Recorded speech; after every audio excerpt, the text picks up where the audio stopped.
Hi everyone, I'm Carrie Scalera. I'm the team manager of the Access team for Walsall Adult Social Care.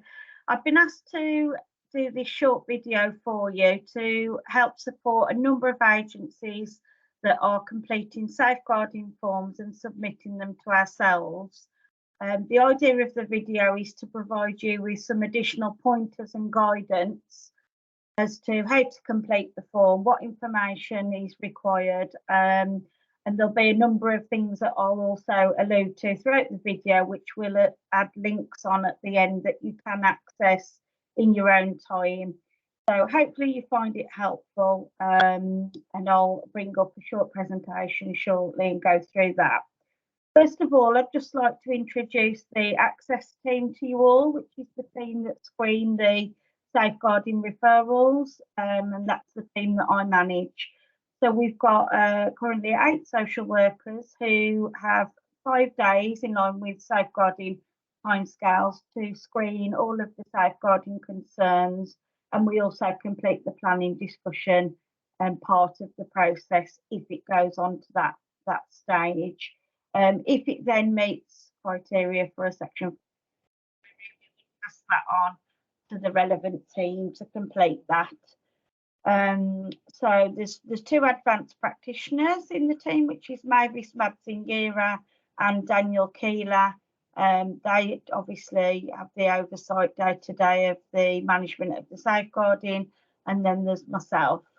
Within the team, we also have initial referral officers who are the people that initially put on the information that you send in, and they may come back to you for more detail if needed. So I'm sure you've spoken to a number of people within the team over the time. Now, I'm going to share with you a copy of the concern form now and go through some key pointers that I think may help.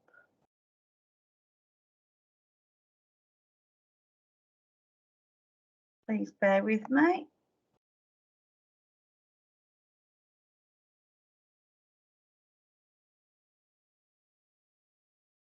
Okay, so what we ask is if you are able to, that you complete the online form, which the link will be attached.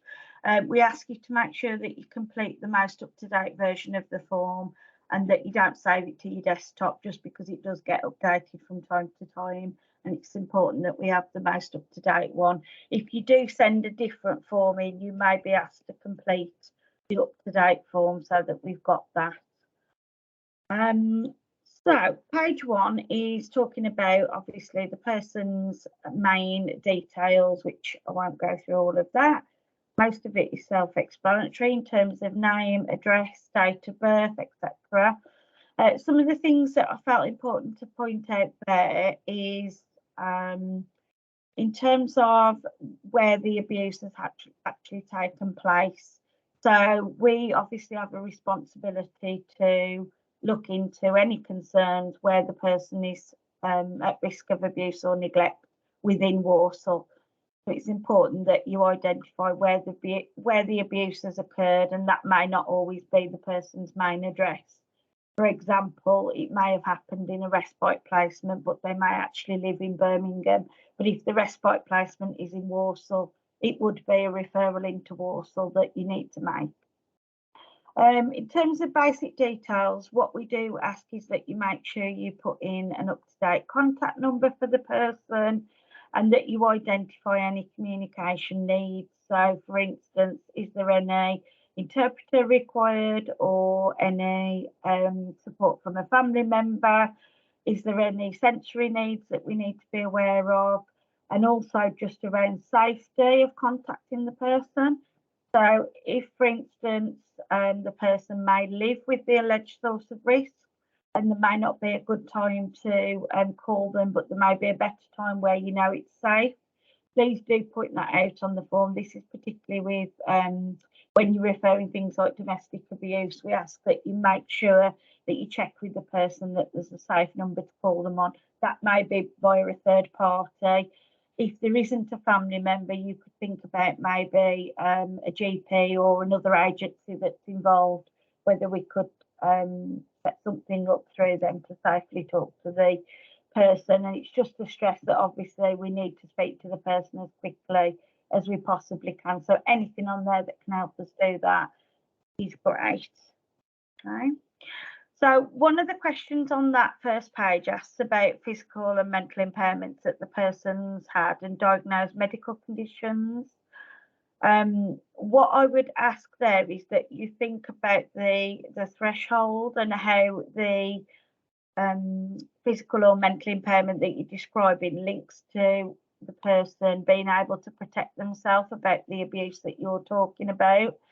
So, for instance, if the person's got a cognitive impairment and that impacts on them being able to make financial decisions, and the concern is about finances, then, you know, point that out, because that's obviously relevant information.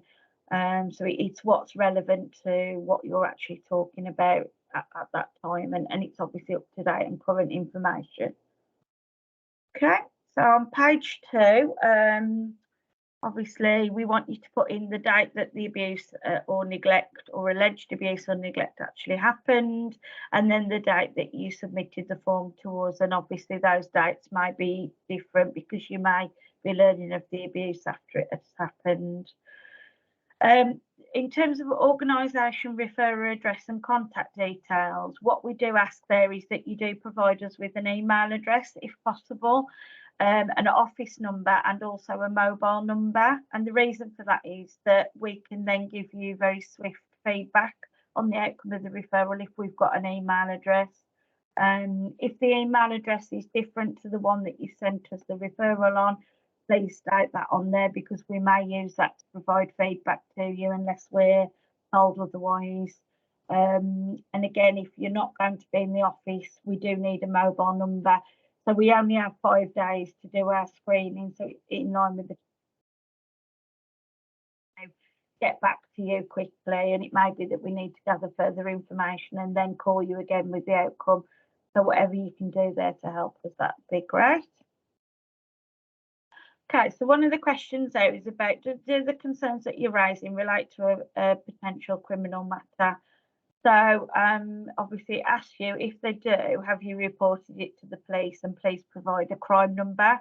This is really important. So the safeguarding procedure sets out everybody's duty to report a crime. So it's important that you do that swiftly, and that you don't just fill in the safeguarding form. That needs to accompany what you do, because it's about immediate safeguarding measures, and obviously the police have a very different role to play to adult social care, so it's important that they get to know about that as soon as possible. And you'd obviously do that via 101 or 999 in an emergency. I've just put a point there about consent, because obviously it is important that wherever possible you're talking to the person and you're asking them about consent to report the alleged abuse or neglect to the police. However, what I would say is there are certain situations where we need to report the abuse and neglect without consent. So it's just being aware of that. For instance, domestic abuse, we know that people are often subject to coercion and control, and that actually consent wouldn't be given possibly for those reasons. So it's important that we make that referral to the police, and then we can unpick consent and things afterwards with them at the appropriate time, and that we don't delay that referral. If you haven't referred to the police or you haven't gathered consent, it's really important that you just explain why not on the concern form, so that we can understand what's happened and why that's been done or not done. Again, that will save us having to come back to you to ask for that information. Again, if you do report to the police, please ask for a crime number and put that on. That makes it a lot easier for us to then follow up as well. Okay, so there's a part about funding authority, which for anyone who doesn't know what that means, that refers to if the person is receiving care and support. As I alluded to earlier, they may be in Walsall receiving care and support, and the abuse may be happening in Walsall, but they may be funded by another organisation, such as another local authority, or one of the CCGs may be funding. So important to ask that question because they'll need to be involved. If you do know an allocated worker or team details, if you can pop that on there, that's really helpful also. Okay, nature of alleged abuse. So this is where I ask for a tick box of what category of abuse you are saying that is being alleged. So I've just gone through each of the boxes, and where I felt relevant, I've added some bits to ask you to think about. So with physical, I've just asked you to think about any unexplained injuries or bruises, particularly with people living in perhaps a care setting or where people are completely reliant on others to provide their care and support needs. So if there's not a reasonable explanation for something like that, then you may need to think about a safeguarding referral. And also you may need to think about whether there's a criminal matter there that needs referring to the police. Okay, domestic abuse. So I've asked you there to just consider any immediate safety, and if you can signpost the person to any support agencies such as Women's Aid. There are other support agencies also, but if the person immediately wants to leave the situation or is asking for support, what we would say is don't fill the safeguarding form in and wait for us to do that. You can offer that to the person if you're with them there and then, and we would encourage you to do that. Again, very important that you think about if it's been reported to the police and make that referral. Same with sexual abuse, it's again just thinking about that criminal aspect. Financial and material, so I've just put in some broad ideas there of what you might need to think about. So this could mean online scams, theft, fraud, and I've just asked you to put on there if there's any current financial legal representative, such as a lasting power of attorney, a deputy, that you actually put that on there if you do know that, and also that you notify the Office of Public Guardian if you are aware of that. We will do that as part of our screening, so if you don't know, that's okay, but if you do know, it's helpful to pop it on there. Okay, so with modern slavery and human trafficking, I've just asked you to think about, is your agency a first responder? So adult social care are a first responder, and so are the police, and there may be others. So you may have a duty to refer for the national referral mechanism, which is the NRM. If you do, think about doing that early on and state on the form whether you've done that so that we don't duplicate that. Okay, so organisational abuse refers to things like regimes and systems of abuse that might be impacting on one or more people within an institution or care setting. A couple of things that I wanted to mention under neglect is our medication error guidance, which we will attach to this presentation.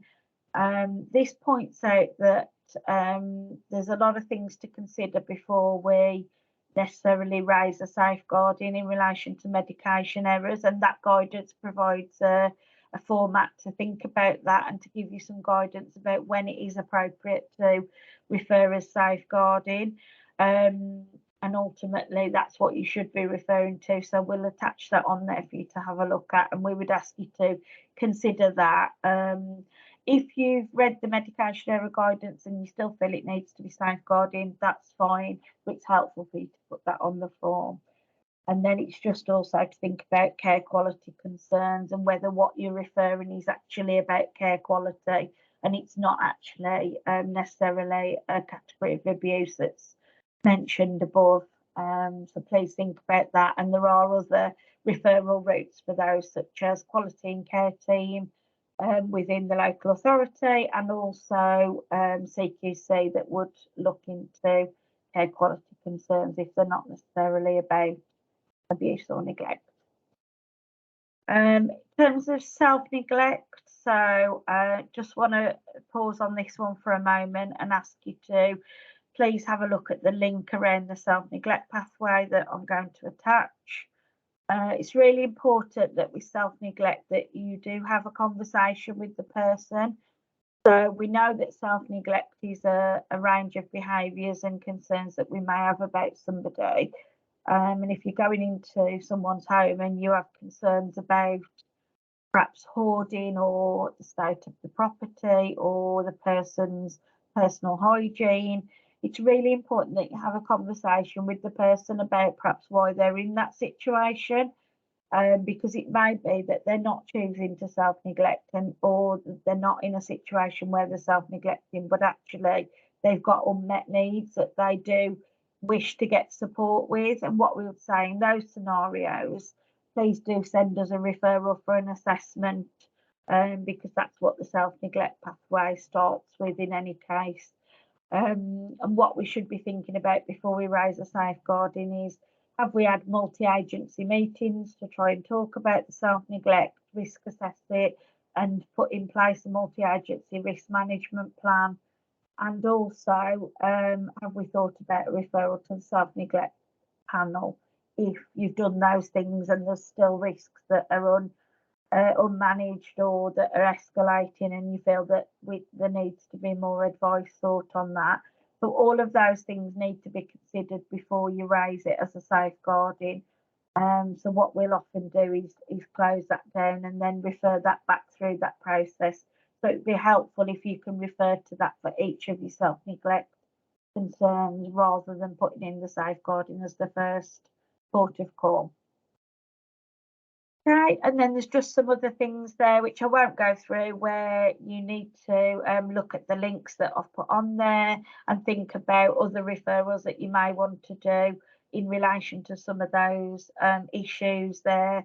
There are a number of different referral pathways that support the safeguarding process, so please do have a look through those and see if they can support. Okay, so the next bit of the form is 3 questions, which is ultimately around the safeguarding threshold, the section 42 threshold.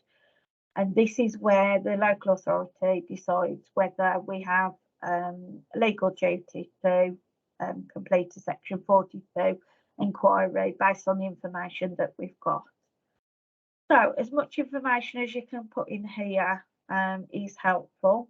And it's important that you think about this when you're referring in, because if one of these things isn't there, it may be that it's not actually a safeguarding matter. So if you can just put as much as you can in there. So first one is, what care and support needs does the adult have? So think about how the person's care and support needs may be impacting on their ability to protect themselves. So for example, there may be concerns about exploitation from a neighbour or a friend, and it may be that the person has additional care and support needs as a result of substance misuse or mental health concerns, and therefore that means that they perhaps wouldn't be able to protect themselves against that abuse. So that is something that we may obviously consider meeting the criteria.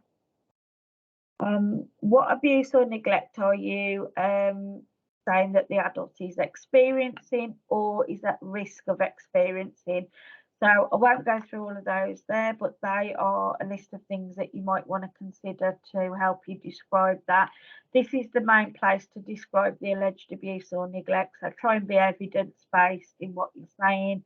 Be clear if it's suspected or witnessed, and talk about obviously in there the detail of what you know and what you've been able to gather, and that will help us to understand what you know. So what I've just put there is to try and use the categories above to explain what the alleged abuse or neglect is. So that will help you be able to describe it and use the descriptors in the guidance and the procedure to do that.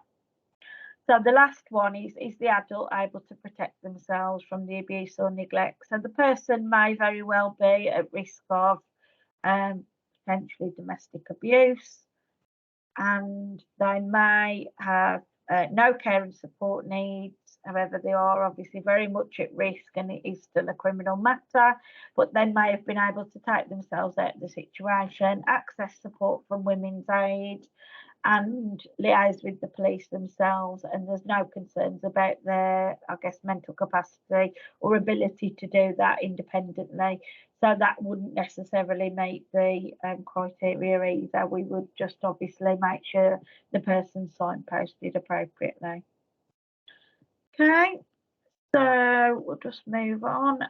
Details of alleged source of risk. So this is where you put in what your who your concerns are about, sorry, and I've just asked you to think there about if it is potentially such as a care provider or a person in position of trust. Is there any risk to others, and have you considered those other referrals such as CQC and quality and care team, etc., because it may be that other people are impacted on as well potentially by the concerns that you've raised. So there's some more details there about sort of whether there's what referrals you've made, whether there's advocates involved. If you know that, if you can add it on. Okay. Then there's part about the adults' views and desired outcomes. We really want to stress that you do have a conversation with the person unless it is unsafe to do so, or you're unable to due to the person being unwell, or perhaps concerns about the person's mental capacity. And what we would ask is that you actually use their own words to know what is it specifically that they want to happen in relation to the alleged abuse and neglect. Have you asked them that question, and what was their actual response to that? And what have they, you know, what is their desired outcome to this process, and what do they hope to happen? So there you may write something like, the person wants to move home and feel safe, if that's what they said, but use the person's own words rather than what I guess our assumptions might be of what people want to happen. And it's really important that you confirm there if you have asked the person the question, or is it that you know, it's third-hand information, equally as valid, but it's just important that you put that there so we know if the person has actually been consulted with or not. Okay, so that's the desired outcomes that I just talked about. And then actions agreed with the adult or representative. So this is where I'm asking for you to think about any immediate safeguarding measures that you may need to put into place for the person or for others. So that's the bits that we've talked about above in relation to, is there any criminal matters that need to be reported? Is there any immediate risk to the person? So, for example, if there was a financial abuse concern, has the alleged source of risk still got access to the person's bank account or monies? And does the person need to be supported to possibly freeze their account or access the bank card back with the support of the police? So any of that, we ask you to think about that, have that conversation with the person as early as possible and support them to do those immediate safeguarding measures if they wish to. Think about whether you've informed all relevant agencies, which we've talked about. And again, have we agreed that with the adult? If you've taken action without agreeing it with the adult, again, just explain why. So is it about that you've not been able to get consent, you've done it without consent because of the legal duty to, or is it there's concerns about capacity? There is no reason why you can't. We would expect you to have put something in there and had that conversation with the person. And then finally, we've just asked again for you to include contact details. It may be that you're putting in the referral, but you're then going on leave, or you're actually asking for a colleague to deal with this. Please put that on there if that's the case, and put the details for the person that you'd like us to contact. So that is a whistle-stop tour throughout the safeguarding concern form, and I'm hoping that that has given you some food for thought. We are going to be holding a session soon as well to give people the opportunity to watch the video and to ask any questions. And what we would always say is our contact details will be with the presentation. Please do contact us if at all you're concerned or you're not sure if it is needing to be a safeguarding referral, or you're worried about anything, our details are on there. Please do contact the Access team. We're happy to have any discussions with any of our partners or organisations who may need support with filling those in. So please do take advantage of that if needed. Thank you very much for your time, and I hope you find the video useful. Thank you.